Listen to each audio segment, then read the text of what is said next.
ప్రభువైన యేసుక్రీస్తు నామములో మీ అందరికీ వందనాలు. నా దేవుడు మిమ్మల్ని మీ కుటుంబాలను నిండారులుగా దీవించునుగాక. ఈ రోజంతా ఆయన సురక్షితమైన రెక్కల నీళ్ళ భద్రపరిచి మనందరినీ సజీవులుగా ఉంచాడంటే ఆయనకు మనం ఎంతైనా రుణస్థలం. ఈరోజు చూడనటువంటి వారు ఎంతోమంది ఉన్నారు, అయినా సరే ఆయన ఉచితమైన కృపను బట్టి మనందరినీ సజీవులుగా నిలబెట్టాడంటే ఆయన స్తుతించాలి, ఆయన గణపరచాలి, ఆయన నామాన్ని హెచ్చించాలని ఒక సేవకుడిగా కోరుకుంటున్నాను. ఈరోజు వాక్యాన్ని చదువుకొని ముందుకు నడుద్దాం. అందరూ కూడా బైబిల్ ఉంటే తీసి చదవటానికి ఇష్టపడండి. చదవటం లేకపోతే ఎన్నిటకి ఇష్టపడండి. ఇంటి వల్ల విశ్వాసం కలుగును, చదువుట వల్ల జ్ఞానం కలుగునని దేవుడు లేఖనాలు తెలియపరుస్తున్నాయి. అలాగే మనం ఏది కావాలో అన్నీ కూడా మనం సమకూర్చి పెట్టే దేవుడు, మనకు ఆదరణ ఇచ్చేవాడు, ఆయుష్ని ఇచ్చేవాడు, అన్నీ మనకు కలగజేసి ఆయన ఉచితమైన కృపలో మన దాచి మనందరినీ సజీవుల లెక్కలో నిలబెట్టాడంటే ఆయనకి మనం ఎంతైనా రుణస్థులం.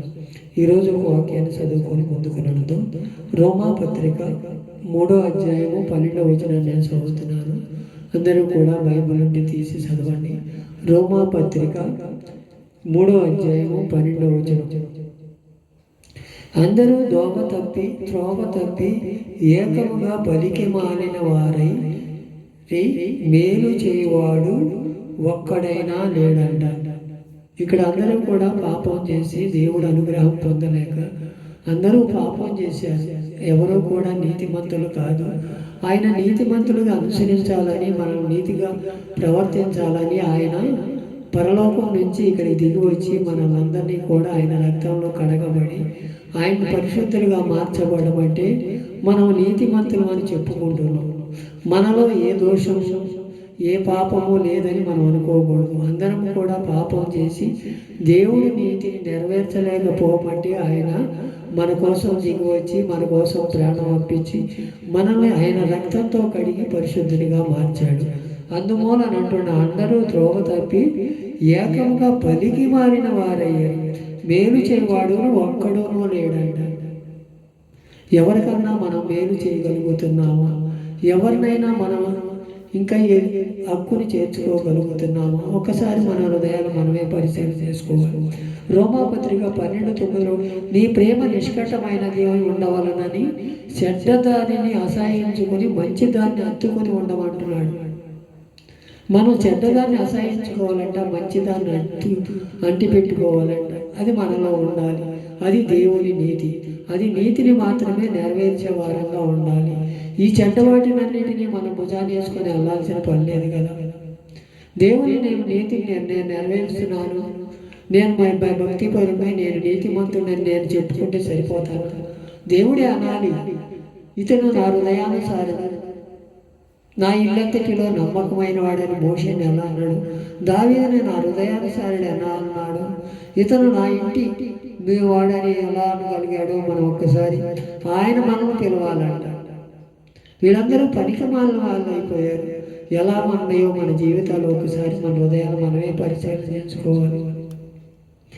అదే 3:13 కూడా అంటున్నాడు, వారి గొంతుకు తెరిచినంట సమాధి తమ నాలుకతో మోసము చేయుదురు, వారి పెదవుల కింద ఇషసర్పం ఉన్నదంట. పైకో రకంగా లోపల ఒక రకంగా ఉంటున్నారు జనాలు. పైకి మనుషులు ఎదురు, అమ్మో నువ్వు చాలా బుద్ధిమంతుడు, జ్ఞానవంతుడు, నీ అంత తోడు లేడు, నీ అంత భక్తిపరుడు లేదన్నాడు. అవతలికి వెళ్ళాగా ఈడు చేసిన పాపాలు ఈడికే చుట్టుకున్నాయి, ఈడు నాశనం అయిపోవాలి, వీడి కుటుంబం దీవించబడకూడదు, వీడంతా కూడా శిబితమైన జీవితం నుంచి వచ్చాడని అనుకుంటారు. అది ఎంతవరకు సవాలు కాదు. మనం ఎవరన్నా శపిస్తే అది శపితం మనకే, మన కుటుంబానికే చుట్టుకుంటుంది. ఎవరినన్నా దీవిస్తే మనం దీవించబడతాం. ఎప్పుడూ కూడా అది తెలుసుకోవాలి. మనం దేవుడు లేఖనాలు ఆధారం చేసుకొని నడవాలి. మనం ఎవరినైనా చెప్పించామంటే మనల్ని చెప్పించినాకే వాళ్ళ నీ కట్టులో ఉన్న దూలాన్ని తీసుకోమంటున్నాడు. ఎదట వాళ్ళు ఉన్న మనసును తీసుకోమంటున్నాడు దేవుడు. ముందర నీ కంటిలో ఉన్న దూలాన్ని తీసేసుకోమంటు, నీలో ఉన్న పాపాన్ని తీసేసుకో, నీలో ఉన్న దురాత్మను తీసేసుకో, నీలో ఉన్న అహంకారాన్ని తీసేసుకో, నీలో ఉన్న అసూయని తీసేసుకోమంటున్నాడు. మనం ఏం చేయగలుగుతున్నామో ఒకసారి మన హృదయాలు మనమే పరిశీలన చేసుకోవాలి. అలా గొంతుకు తెరిస్తే చాలంట. వాళ్ళు ఏం మాట్లాడతారో తెలియదండి. అలాంటి వారితో జాగ్రత్తగా ఉండమంటున్నాడు. నీవు నేను ఎలా ఉన్నాం, వాళ్ళందరూ తోవ తప్పి దేవుడి దీవెనలు పొందుకోలేకుండా ఉన్నారు. వారితో నువ్వు సావాసం చేయొద్దు అంటున్నాడు. నువ్వు ఎవరితో సావాసం చేస్తున్నావు, ఎవరితో ఉంటున్నావు, ఒక్కసారి నీ హృదయాన్ని నువ్వే పరిశీలన చేసుకోవాలి. నేను మంచివాడినండి, నేను చెడ్డోడు సావాసం చేసినా నాకేం కాదనుకుంటా.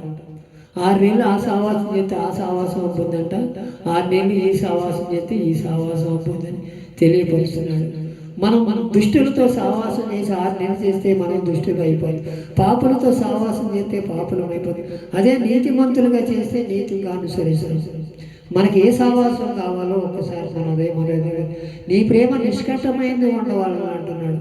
దేవుని ఎదుట మనుషులు ఎదుట నీ ప్రేమ ఎలా ఉందో ఒక్కసారి నీకు హృదయాన్ని నువ్వే పరిశీలన చేసుకోవాలి. రాత్రికాల సమయం దేవుడు నాతో మాట్లాడుతున్న మాట నేను గొంతుగా తెరిస్తే ఇసుప మాటలేనంట, ఇసుపు చూపేనంట, ఇసుపు ఆలోచన అదే నీ కుటుంబాన్ని సట్టుకుంటుందని నువ్వు తెలుసుకోలేక ఇతరుల మీద దుమ్మెత్తిపోతున్నావు. ఏం చేస్తున్నావో ఒక్కసారి నీ హృదయాన్ని నువ్వే పరిశీలన చేసుకో.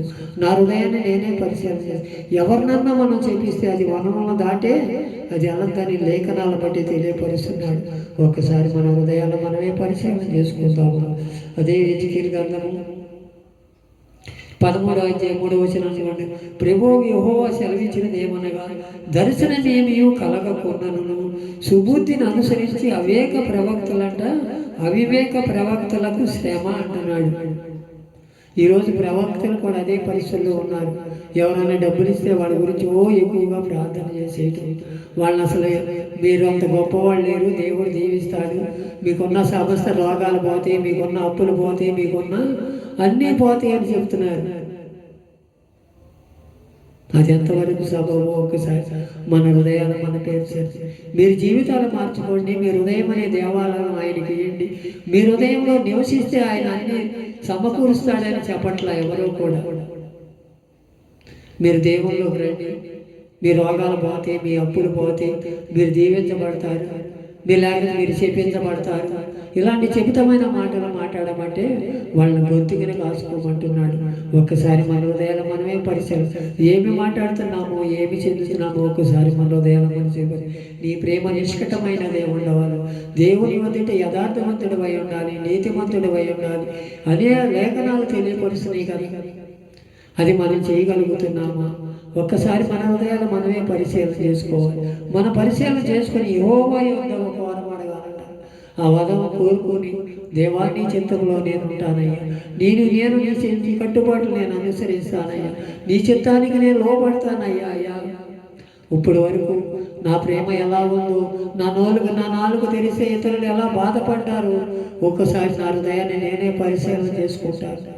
ఎవరన్నా అన్యాయంగా దూషించాను, అపకీర్తిగా మాట్లాడాను, ఎవరితో నన్ను అసంఘటితంగా చేశాను, అయ్యా నీ చిత్తంలో నన్ను నెరవేర్చయ్యా. నీ రాజ్యానికి నేను వారసుని అవ్వాలంటే నేను ఆలోచించి తీసివేసాను. నా హృదయం అనే దేవాలయంలో నువ్వు నివసిస్తానని వాగ్దానం చేసిన దేవుడు గొప్ప దేవుడు. నీకు అసాధ్యమైనది ఏమీ లేదు. అందరూ తోవ తప్పి అయ్యా పనికిరాని మాలిన వాళ్ళయ్యా అంటున్నావయ్యా. నీ పనికి వచ్చే పాత్రగా నన్ను వాడుకున్నాను.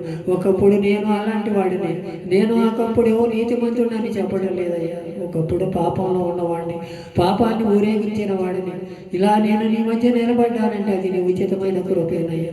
నీవు కాపాడిన బట్టి వందనాలయ్యా. నీ చిత్తంలో నన్ను జ్ఞాపకం చేసుకున్నందుకు వందనాలు. ఇలా సజీవులుగా ఉన్నామంటే నీ కృప మాత్రమేనని ఒక తీర్మానం చేసుకుందాము.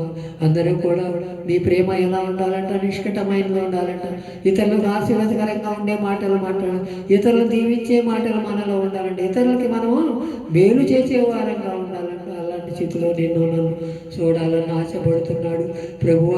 దర్శనం కలుగునట్లు నీ దర్శనం నేను చూడాలయ్యా, నీ ముఖ దర్శనం నేను చూడాలయ్యా. నీ ముఖ దర్శనంలో నీకు సంతోషం ఉన్నదయ్యా. ఇప్పుడు వరకు నీ ముఖ దర్శనం నేను చూడలేకపోయానేమో అయ్యా. నేను చెడు అలవాట్లకు పడి నా జీవితాన్ని నేను పాడు చేసుకున్నానేమో. ఒకసారి నన్ను నేను సరిచేసుకొని నేను నా హృదయాన్ని నేను శుభ్రం చేసుకుంటానయ్యా. నీ చిత్తంలో నన్ను నడిపయ్యా. నీ వాగ్దాన ఫలము నేను నెరవేర్చే కృపను నాకు దయచేయమని ఒక తీర్మానం చేసుకుందామా? ఒక తీర్మానం చేసుకొని దేవుని ఎదుట నీ ప్రేమ నిష్కటమైన ఉండాలి. పనికి మాని వారి కాక నీ ప్రేమ నిష్కటమైనది ఉండాలని నేను పనికొచ్చే పాత్రగా నన్ను సిద్ధపరుస్తాయని రాత్రికాల సమయం మేలైన తీర్మానం చేసుకొని ఆయన సన్నిధిలో మనం నిందారహితులమై ఉందాం. ఆయన రాకడ కొరకు ఆయత్తపడదు. ఆయన రాకడ ఎప్పుడిస్తో మన పాకడపడదు. అప్పటి వరకు మన ప్రేమ నిష్కటమైనది ఉండాలని దేవుడు కోరుకుంటున్నాడు. ఇట్టి స్థితిలో మనందరినీ దీవించునుగాక. ఆమేన్.